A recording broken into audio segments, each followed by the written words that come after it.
yang tertutup bagi jiwa kami diungkapkan dalam kuasa kebenaran firman-Mu, supaya seluruh firman-Mu akan mengurapi seluruh jemaat-Mu yang hadir di sini. Dan sucikan dan kuduskan apalagi kiranya hamba yang sang kecil dan hina dina ini, dari ujung kaki sampai ujung rambut, dan kuasailah hamba. Dalam nama Tuhan Yesus, Tuhan Juru Selamat kami berdoa. Haleluya. Amin. Saudaraku yang kekasih dalam nama Tuhan Yesus, segera saja saya akan bacakan firman Tuhan yang terambil dari Roma pasal ke-8 ayat 38 sampai dengan 39, yang menjadi basis dan dasar pengambilan tema perayaan Paskah kita kali ini. Baik, saya bacakan saja secara lengkap. Sebab aku yakin bahwa baik maut maupun hidup, baik malaikat-malaikat maupun pemerintah-pemerintah, baik yang ada sekarang maupun yang akan datang, atau kuasa-kuasa, baik yang di atas maupun yang di bawah, ataupun sesuatu makhluk lain, tidak akan dapat memisahkan kita dari kasih Allah yang ada di dalam Kristus Yesus Tuhan kita. Saudara-saudara yang kekasih sama Tuhan, tanpa Paskah sebenarnya tidak ada Kristen.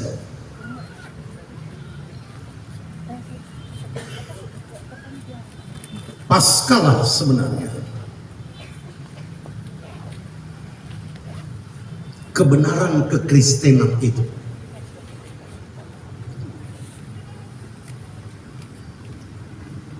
Kasih Allah yang diterjemahkan dalam Yesus Kristus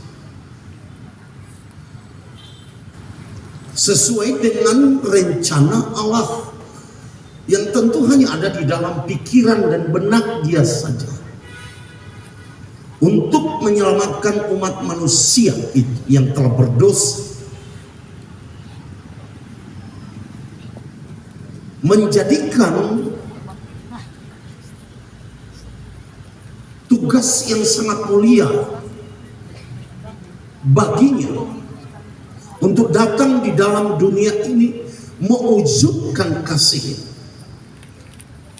Karena Allah itu kasih. Dia bukan kasih karena Bethlehem, pun bukan kasih karena kayu salib Golgota. Dia adalah kasih. Dan seluruh semesta tahu, iblis tahu, Lucifer tahu, para malaikat tahu. Dan ketika kasih ini diwujudkan, bukan dalam bentuk fraseologi, bukan dalam bentuk aturan, bukan dalam bentuk the rules and the orders that human can reach with their own life, tetapi Dia datang sendiri. Kasih itu datang sendiri, sehingga seluruh sistematika, metodika, the whole life system of human itu dapat menggapai. Karena tak seorang pun, bahkan malaikat, bahkan seluruh makhluk atau apapun itu di alam semesta ini dapat meraih kasih itu. Tidak ada sama. Karena Allah itu di luar ruang dan waktu. Kita ini ciptaan manusia yang dibentuk dalam ruang dan waktu itu. Allah itu di luar dan ruang dan waktu. Hadiratnya mungkin masuk dalam ruang dan waktu pada saat penciptaan. Jadi tidak ada satu orang pun, satu makhluk pun, satu kuasa pun, satu ciptaan pun, satu eksistensi pun yang dapat menggapai kasih itu yaitu Allah sendiri. Oleh karena itu dia datang ke dalam dunia.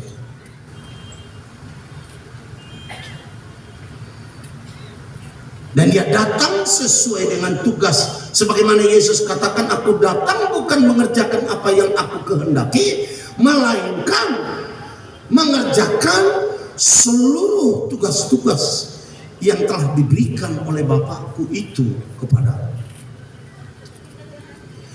Jadi sebenarnya sejak semula banyak kuasa yang mencoba untuk meniadakan ini. Bahkan kebangkitan Yesus itu dari awalnya saja sudah dihoaxkan, sudah dipalsukan dengan membayar seluruh penjaga-penjaga itu dengan uang yang sangat banyak, dengan menyatakan bahwa dia tidak bangkit, melainkan dicurilah mayatnya itu oleh murid-murid. Jadi sistem untuk menghancurkan the main core of Christianity itu sudah di sejak awal. Jadi jangan heran kalau saudara setiap kali membuka YouTube, setiap kali membuka internet, dan setiap kali saudara membuka handphone itu yang saudara pegang tiap-tiap hari itu, di sana ada antitesis dari tesis ini.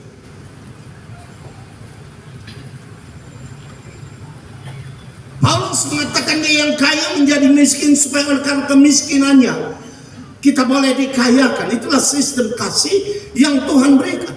Dia yang mulia menjadi sementara atau hina supaya oleh kehinaannya kita boleh dimuliakan. Dia yang kekal menjadi walking in the space and time supaya setiap orang yang ada dalam ruang dan waktu itu dapat meraih. Jadi bukan bentuk deklarasi, bukan bentuk proklamasi, bukan bentuk urutan aturan-aturan ilahi, tetapi di dalam Yesus Kristus itu. Jadi tanpa kematian dan kebangkitan, maka tidak ada Kristen. Yang adalah klub-klub simpatisan kepada Yesus. Oleh karena itu saudaraku, Paskah ini nggak boleh hilang, nggak boleh. Itu sebabnya kematian ini harus diperingati terus menerus. Dan hanya ada 2 sakramen di dalam Alkitab. Dan 2 sakramen ini saudaraku mengacu kepada kematian dan kebangkitan Kristus, yaitu kematian sakramen perjamuan kudus dan sakramen baptisan. Dua-duanya itu mengacu kepada kematian, mengacu kepada Paskah itu. Jadi sedikit pun ini tidak bisa dilunturkan. Tidak bisa dilunturkan. Dalam perjamuan kudus Paulus mengatakan, pada malam waktu Tuhan itu ditangkap, dia ngambil roti, mengucapkan syukur atasnya, membagikannya kepada jemaat itu, kepada murid-murid. Inilah tubuhku yang diserahkan bagi kamu. Perbuatlah ini menjadi peringatan akan aku. You have to remember. Kau harus masukkan itu di dalam memori intelektualmu dan memori roh. Dengan pekerjaan praktikal.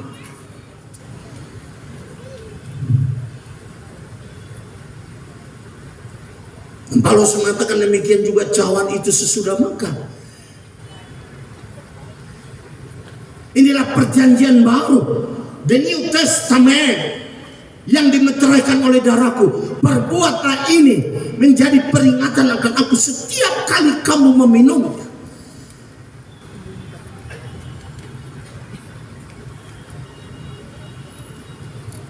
Karena jikalau kamu makan daripada roti ini dan minum daripada cawan ini, kamu memberitakan kematian Kristus sampai Ia datang. Saudaraku yang kekasih sama Tuhan, Paskah adalah sesuatu yang sangat sentralistik dalam kekristenan kita. Jangankan dihilangkan,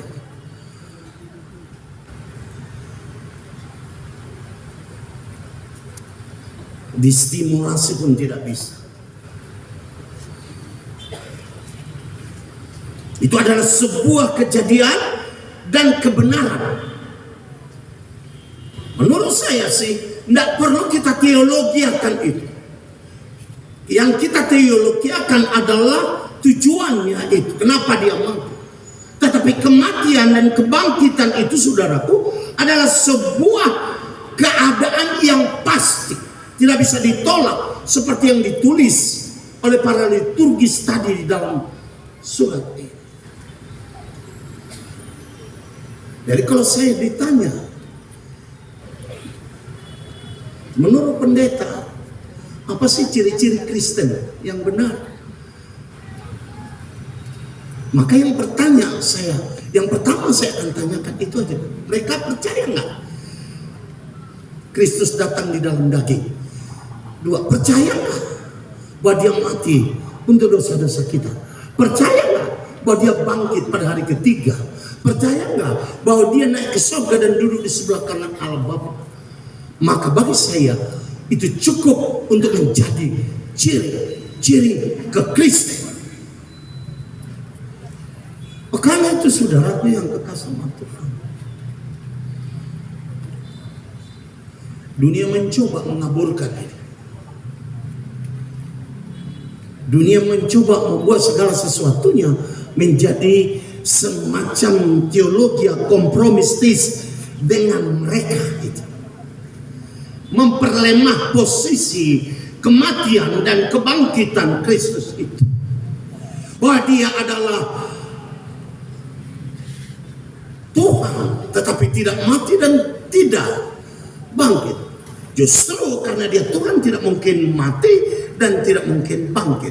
Saya tidak pernah melihat itu di dalam Alkitab Perjanjian Baru saya, di mana seluruh kekristenan dan kepenuhan Kristus itu dalam semua hal dinyatakan yang menjadi basis daripada iman saya, yang menjadi basis dari kekristenan itu.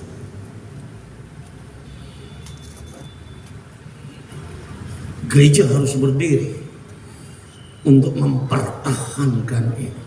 Karena dunia saya lihat mulai mencoba menggoncang.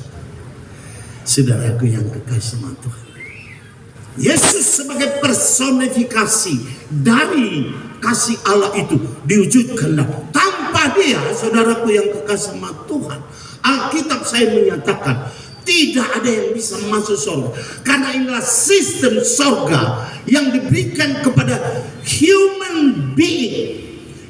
This is not for the angels or the other being, but for the human being. Allah bagaimana menyelamatkan sosok manusia itu. Ini bukan bicara tentang menyelamatkan malaikat yang keliru atau yang sesat atau makhluk-makhluk lain di luar angkasa, di alam semesta yang kita kenal maupun tidak kita kenal. Tetapi ini untuk manusia. Allah hanya menyelamatkan dengan cara ini. Jadi ini bukan agama, ini kebenaran. Ini kebenaran yang diratifikasi Allah melalui Yesus Kristus dan dinyatakan kepada seluruh kehidupan. Karena kebenaran itu, saudaraku yang kekasih sama Tuhan, akan membuat hasil yang benar. Kebenaran ontologis, kebenaran fisika, kebenaran matematis. 5 kali 5 sama dengan 25 itu kebenaran matematis, dan itu tidak bisa dirubah. Di mana-mana sama. Kemanapun saudara pergi ke seluruh sudut dunia ini, 5 kali 5 sama dengan 25. Jikalau ada yang mengubah menjadi 26 atau 26 kurang minus, saudaraku, pesawat tidak akan pernah bisa terbang. Kebenaran matematislah yang membuat ilmu itu kita gapai sampai sekarang. Kalau Yesus mengatakan akulah kebenaran itu, akulah jalan itu, dan akulah hidup itu, memang di dalam dialah personifikasi kebenaran Allah itu. Dan itu hanya bisa kita.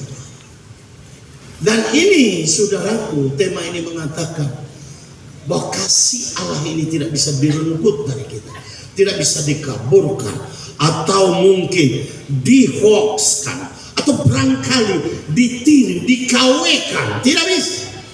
Karena itu saudara tidak akan diselamatkan. Saya tidak akan pernah diselamatkan oleh Yesus yang dapat menyembuhkan orang sakit, yang buta dapat melihat, yang timpang boleh berjalan, yang lumpuh boleh melompat-lompat, yang mati boleh dibangkitkan. Tetapi bukan Yesus yang mati dan bangkit. You cannot be saved by the kind of Jesus. Kau tidak akan pernah bisa diselamatkan oleh Yesus yang hebat, luar biasa, tetapi tidak mati dan tidak bangkit, dan tidak naik ke surga, dan tidak duduk di sebelah kanan Allah Bapa. Kesempurnaan penyelamatan itu hanyalah di dalam Yesus Kristus yang hari ini kita rayakan kematian dan kebangkitan. Sebab itu aku yakin, kata Rasul Paulus, bahwa baik maupun hidup tidak dapat memisahkan dia dari kasih Kristus. Hidup adalah substansi, maupun adalah substansi. Ada suatu keadaan. Jadi bukan hanya definisi. Hidup itu bukan hanya definisi, dan maut itu bukan hanya sekedar definisi. It exists. Ada eksistensi di sana. Dan Paulus mengatakan itu tidak akan dapat memisahkan. Bagi Paulus, bahwa kematian itu hanyalah sebuah transisi. Bahkan itu adalah keuntungan hidup itu adalah Kristus. Jadi artinya saudaraku yang kekal sama Tuhan, kasih yang diberikan oleh Allah itu melampaui seluruh hukum alam, hukum biologis, hukum kebusukan, hukum hidup, hukum apa saja yang ada di alam semesta ini yang dianugerahkan oleh Allah, tetapi telah dirusak oleh dosa itu, tidak dapat melunturkan, mengecilkan arti, atau mengubah maksud. It can't change the meanings of the truth itself. Tidak bisa deh. Kalau tidak, Kristen tidak akan ada. Yang ada adalah simbol-simbolnya saja. Paulus mengatakan aku tidak bisa dipisahkan oleh maut maupun hidup, baik malaikat-malaikat. Artinya kalau ada malaikat, mungkin Paulus sedang berbicara tentang malaikat yang jahat di situ. Tetapi saya berpikir Paulus juga bermaksud bahwa baik malaikat baik sekalipun, kalau mereka mau memisahkan saya daripada kasih Kristus itu, pasca itu, tidak sanggup mereka. Karena untuk mempertahankan inilah Paulus mau mati. Karena untuk mempertahankan inilah Petrus mau mati dengan kepala ke bawah disalibkan dan kaki ke atas. Dan untuk mempertahankan inilah begitu banyak martir-martir salib Kristus yang mati pada abad pertengahan. Saudaraku yang kekal sama Tuhan, untuk memberitakan ini semua ke seluruh dunia, ke seluruh pelosok. Saudaraku yang kekasih Tuhan. Dan kemudian dikatakan di sini, maupun oleh pemerintah-pemerintah. Barangkali Paulus tidak berbicara tentang pemerintah praktikal. Dia berbicara tentang prinsipalitas. Prinsipalitas apapun itu bentuknya, saudaraku yang kekasih sama Tuhan. Bentuk orderkah? Tidak bisa dipisahkan oleh demokrasikah, Oleh liberalisme kah? Oleh komunisme kah? Oleh sosialis kah? Tidak bisa, saudaraku yang kekasih sama Tuhan. Karena kasih itu melekat di dalam jiwa saya. Penyelamatan saya itu hanya dimungkinkan oleh kasih ini. Paulus mengatakan ini anugerah, pemberian semacam gratis, grace, anugerah yang diberikan Allah kepada manusia itu. Itu sebabnya apa yang kau terima dengan cuma-cuma, engkau harus berikan dengan cuma-cuma kepada orang lain. Walaupun dalam praktiknya saudaraku, kita harus melakukan kasih itu di dalam penjabaran. Kita tidak perlu analisa kasih itu. Kita tidak perlu memberikan ratusan bahkan ribuan definisi tentang kasih itu. Itu hanya sebuah komoditas rohani yang praktikal. Jika engkau lakukan itu, maka saudaraku, dia eksis, dia ada. Toleransi beragama itu adalah bagian dari kasih. Di dalam kasih itu ada kesabaran, saudara. Sabar melihat orang lain. Toleransinya, saudaraku, itu terukur dalam kesabaran itu, saudaraku yang kekasih sama Tuhan. Kau bisa menerima orang seperti apa adanya. You can accept someone as they are. Artinya kau tidak perlu mencoba mereka seperti saya.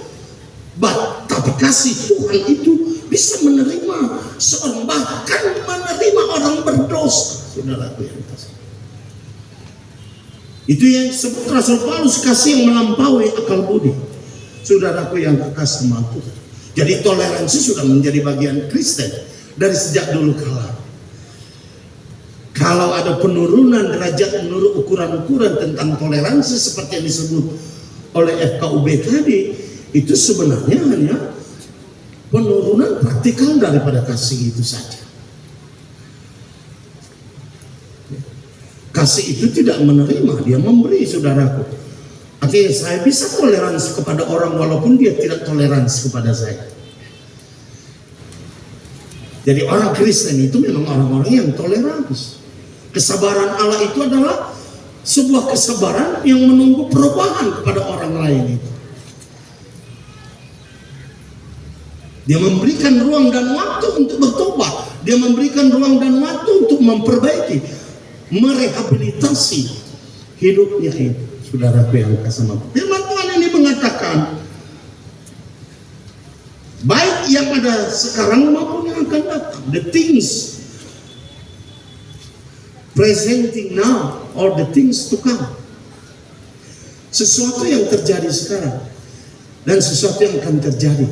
Kalau sekarang orang Kristen mungkin bisa kita koreksi bahwa kasih Tuhan ini sudah secara praktikal sudah kurang oleh karena YouTube, oleh karena channel, oleh karena internet, oleh karena Twitter, oleh karena apa, saudaraku.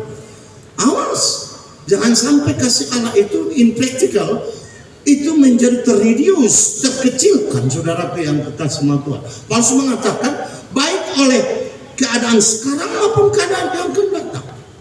Allah menciptakan manusia itu sepeta segambar dengan dia. Lama sekali saya mencoba untuk mencari kebenaran kata sepeta dan segambar ini. Dan banyak pendapat-pendapat teologis tentang itu. Tapi salah satu yang saya bisa mengerti adalah Allah memberikan kemampuan intelektual kepada manusia itu. Dia memberikan kemampuan intelektual yang berbeda dengan seluruh ciptaan-ciptaan yang lain, saudara yang kasih.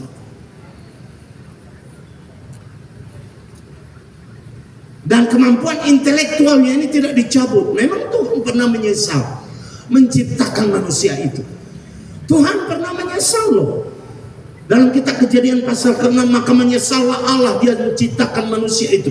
Karena kecenderungan berpikirnya itu adalah kecenderungan untuk melawan. Dia selalu membangun antitesis yang baru daripada tesis Allah. Dan antitesis ini kemudian menjadi tesis yang baru yang dianggap menjadi kebenaran. Tetapi itu adalah kebenaran yang hoax, kebenaran yang KW, bukan asli, bukan original.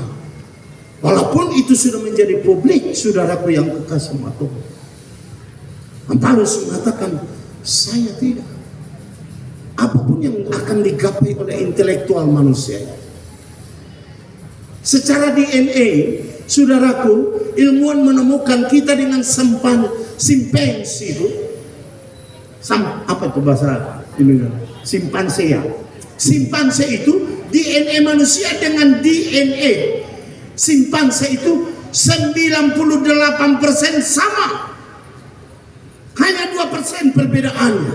Allah menciptakan, dia berikan bagian daripadanya kepada manusia itu, sehingga manusia itu mampu mencipta.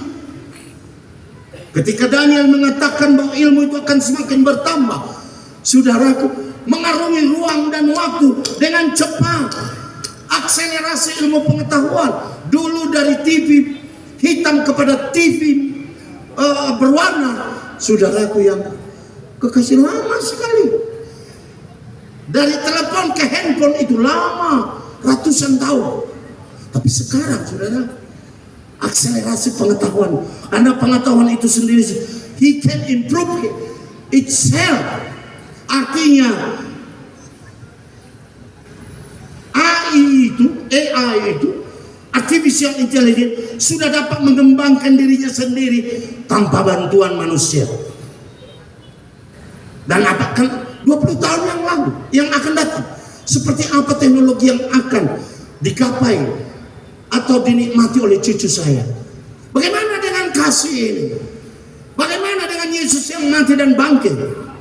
Paulus mengatakan tidak. Itu tidak bisa memisahkan. Gereja harus sedikit hati-hati supaya kita tidak kompromistis dalam hal ini, saudaraku yang kekasih. Dan dia katakan, atau kuasa-kuasa baik yang ada di atas maupun yang ada di bawah, saudaraku. Ada orang menerjemahkan ini kesempatan yang di atas, kesempatan yang di bawah. Ya, namanya multidimensi. Firman Tuhan itu kadang-kadang multidimensi. Engkau lihat dari sudut di mana engkau sedang berdiri, engkau mengerti dari sudut zaman di mana engkau sedang ada. Kalau saya bicara dengan Rasul Paulus tentang kekacauan, saudaraku, maka dia tidak akan pernah mengerti kekacauan yang kita alami dengan nuklir, dengan COVID-19. Nah, sekarang sudah mulai memperkenalkan diri, saudara, ya, monkeypox, memperkenalkan diri lagi, COVID yang lain, bentuk lain, saudaraku, yang dan akan ramai dunia ini.